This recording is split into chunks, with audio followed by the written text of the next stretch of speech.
menjadi dambaan setiap mahasiswa saat ini. SDM yang ada di Puskesmas Baumata adalah SDM unggul yang ingin meningkatkan kreativitas, meningkatkan stakes-nya menjadi SDM yang lebih unggul lagi. Maka keputusannya adalah belajar di kampus Merdeka. IIK Strada adalah salah satu kampus yang melayani masyarakat di semua wilayah yang ada di Indonesia. Salah satunya adalah NTT.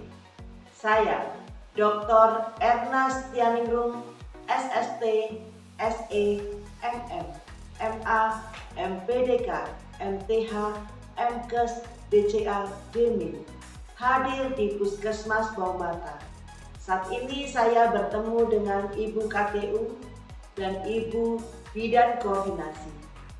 Nanti kita akan bertanya jawab dengan beliau berdua. Baik Ibu, saya ingin bertanya kepada Ibu KTU selaku perwakilan dari Kepala Puskesmas. Baik, saya ingin bertanya kepada Kepala TU sebagai perwakilan dari Puskesmas Baumata tentang gambaran dari Puskesmas ini, batas wilayah, jumlah penduduk, dan kemudian penyakit yang paling banyak diderita oleh masyarakat itu penyakit apa saja. Silakan Ibu. Saya akan menjelaskan sedikit tentang wilayah Puskesmas Baumata. Itu terdiri dari 18.037 jiwa penduduk. Itu dibawahi oleh 8 desa. 8 desa itu jumlah jiwanya itu 18.037. Dan penyakit yang sering terjadi di Puskesmas Baumata itu adalah ISPA. Nama Ibu siapa Bu? Nama saya Ibu Romantina Ratrigis. Baik, Ibu Romantina. Panggilannya Ibu Ita. Ibu Ita. Ibu Ita adalah seorang perawat gigi yang saat ini menjabat sebagai Ketua TU. Kali ini kita akan berkenalan dengan bidan koordinator yaitu Ibu Esther. Nah, saya ingin menanyakan kepada Ibu Esther. Ibu, gambaran tentang pelayanan Ibu yang ada di kebidanan khususnya ya Bu ya, selaku Ibu sebagai bidan koordinator. Kira-kira kasus-kasus apa saja yang ada di tempat atau di area tempat Ibu bekerja? Terima kasih atas waktunya yang diberikan kepada saya. Kasus yang paling banyak yang berhubungan dengan KIA atau kesehatan ibu hamil dan anak itu biasanya yang banyak itu hipertensi. Ya, terus kalau kelahiran itu biasanya lebih banyak yang untuk sekarang itu lebih banyak yang langsung ke puskesmas karena bawaan dari kemarin COVID itu, dari semua pelayanan kita arahkan langsung ke rumah sakit. Jadi untuk sementara pelayanan untuk persalinan di puskesmas, di klinik bersalin Baumata itu setiap bulannya tidak banyak karena mungkin karena kemarin bawaan COVID, jadi lebih banyak yang masih langsung ke rumah sakit karena jarak puskesmas Baumata dengan rumah sakit di Kupang ini jaraknya tidak jauh, dekat. Jadi ibu yang bersalin itu kadang lebih memilih langsung ke rumah sakit swasta yang kita sudah ada kerjasama dengan mereka. Baik Ibu, ternyata di sini banyak yang memilih ke rumah sakit swasta setelah terjadinya COVID. Mungkin sebelum COVID pasiennya banyak ya Bu ya, yang bersalin di puskesmas. Nah sekarang saya ingin menanyakan kepada Ibu KTU. Nah, jadi program-program unggulan apa saja Ibu yang sedang ada di Puskesmas Baumata yang sekiranya saat ini sedang dikejar oleh semua nakes yang bekerja di sini? Untuk program unggulan di Puskesmas Baumata, untuk sementara ini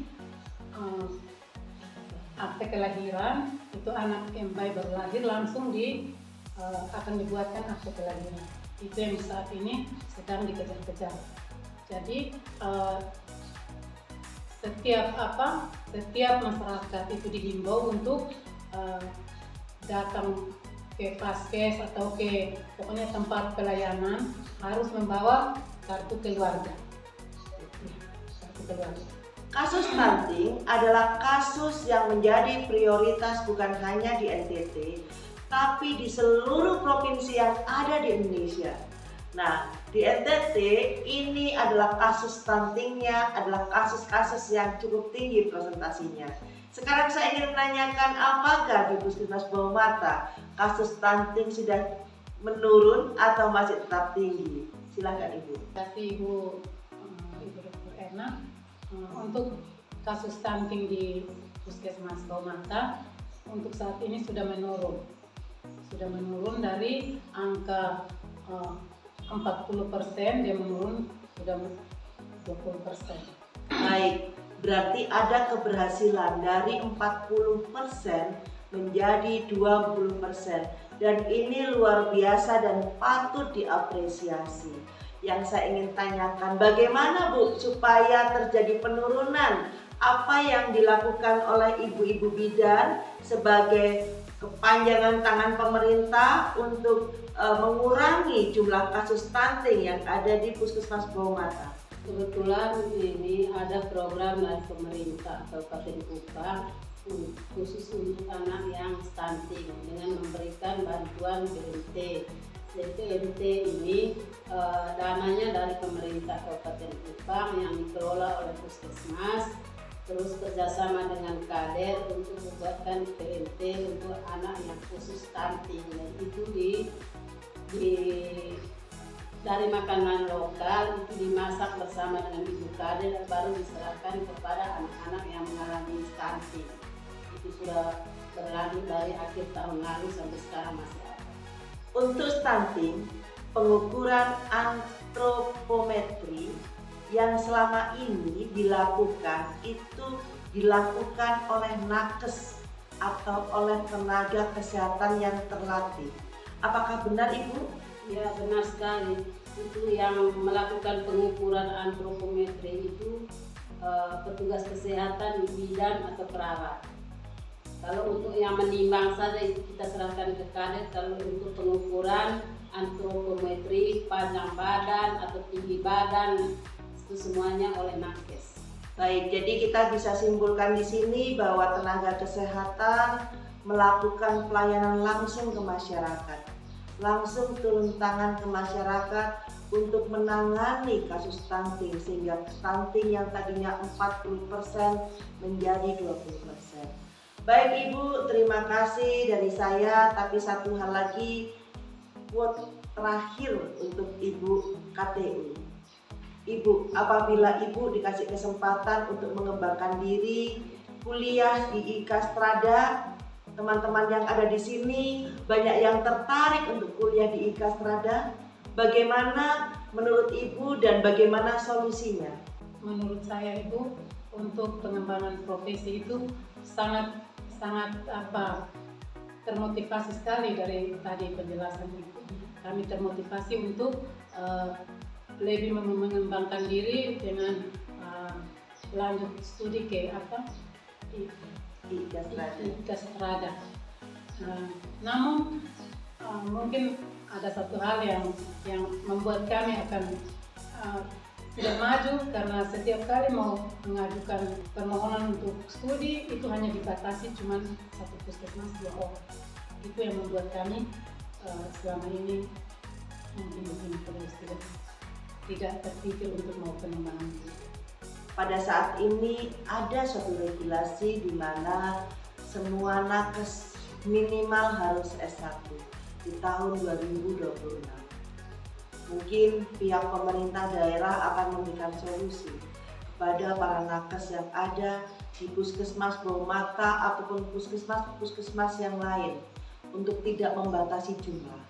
Karena apabila membatasi jumlah mereka yang mau meningkatkan ilmu pengetahuan, meningkatkan SDM dengan mengambil pendidikan yang satu tingkat lebih tinggi, maka mereka tidak akan bisa memenuhi regulasi yang ada. Jadi harapannya adalah pemerintah daerah, mari bersama-sama dengan kami di IKA Strada untuk membantu meningkatkan tingkat pendidikan nakes yang ada di daerahnya. Karena kita berpacu dengan regulasi. 2026 semua nakes harus S1. Kita tahu itu. Salam sehat, salam sukses. IIK Strada is the best. IIK Strada Indonesia Kediri hebat dan luar biasa.